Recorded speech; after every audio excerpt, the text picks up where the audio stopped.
everybody. I'm sure you're very eager to ask questions of these very smart people working very hard on behalf of the president. We do have somebody in our new media seat today. We have John Stoll, who is the head of news at X. As you all know, you're all on X. It's home to hundreds of millions of users, a large contingent of independent journalists and news organizations across geographies and political spectrums. And at the same time, X remains the go-to platform for many legacy news outlets. And I know, as I mentioned, many of the reporters in this room use X to attract eyeballs to your work. Prior to joining X, John spent 2 decades in journalism, including several years as an editor at the Wall Street Journal. We are excited to have him in the briefing room today. John, we'll let you kick it off. And as I said at the top, please direct your question to the individual up here who you'd like an answer from. John, why don't you begin? All right, thank you very much. I am sitting in for a thriving ecosystem of journalists, independent and emerging news organizations who do depend on X for publicity, for a business model. And so I look forward to seeing many of them in this seat in months and years to come. I also thank you, Caroline, for opening this seat up to new media. It really is a testament not only to your open-mindedness, but also to innovation, that you'd actually think about, folks that are not traditionally credentialed to be in this room, and not only have a question, but also to witness. This is a very important intersection of power and the free press.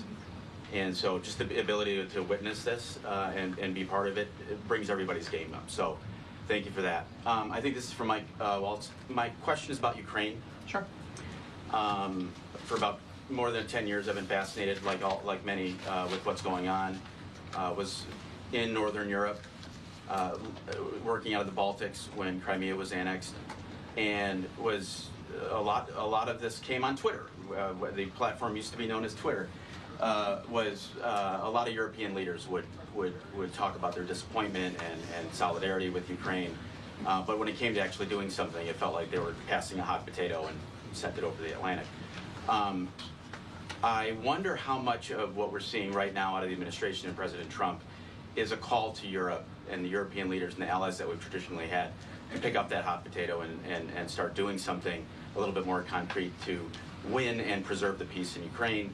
The second question I have is, it's related, is there's been a lot of speculation that President Trump and the administration might be manipulated by Vladimir Putin.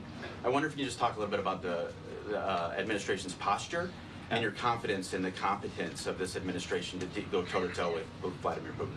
Well, if there's I'll take the second question first. If there's anybody in this world that can go toe-to-toe with Putin, that could go toe-to-toe with Xi, that could go toe-to-toe with Kim Jong-un, and we could keep going down the list, it's Donald J. Trump. He is the deal maker in chief. There is no question that he is the commander in chief. And I, for one, and I think all Americans and around the world should have no doubt about his ability to not only handle Putin, but to handle the complexity of driving this war to an end. And then on your first piece on Europe, I'll take you back to 2014. You're right, there was a lot of hand-wringing in Europe and not a lot of action. There's also a lot of hand-wringing here in Washington under the Obama administration and not a lot of action. They literally threw blankets at the problem. And so I'll remind everyone that Putin had some type of conflict, invasion, or issue with their neighbor under President Bush with Georgia, under President Obama with Ukraine 2014, not under President Trump 45, and again with President Biden in 2022.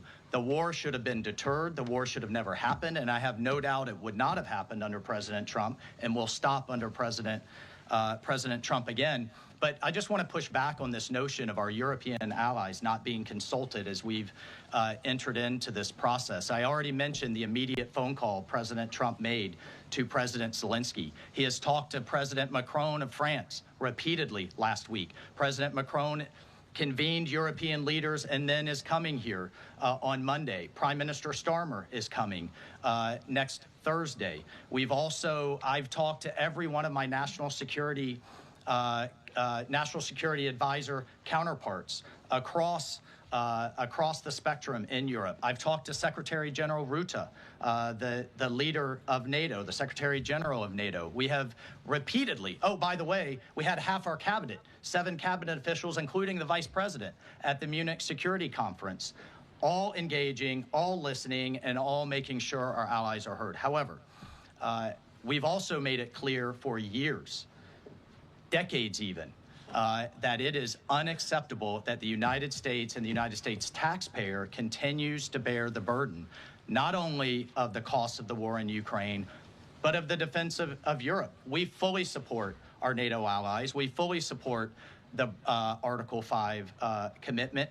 But it's time for our European allies to step up. And one of the things that Secretary General Rutte said on our call was, this last couple of weeks have been a real wake-up call. And I asked him, what have you been missing the last couple of years? The fact that we are going to enter into a NATO summit this June with a third of our NATO allies still not meeting the 2% minimum, a commitment they made a decade ago, literally a decade ago, with a war on their doorstep, the largest war that they're all extremely concerned about, but yet it's, well, somebody else needs to pay. We've got other domestic priorities. It's unacceptable. President Trump's made that clear. And the minimum needs to be met. We need to be at 100% in this June at the NATO summit. And then let's talk about exceeding it, which is what President Trump has been talking about with 5% of GDP. Europe needs to step up for their own defense as a partner, and we can be friends and allies and have those tough conversations. Great. Peter. Thank you, Caroline. I have a Ukraine one.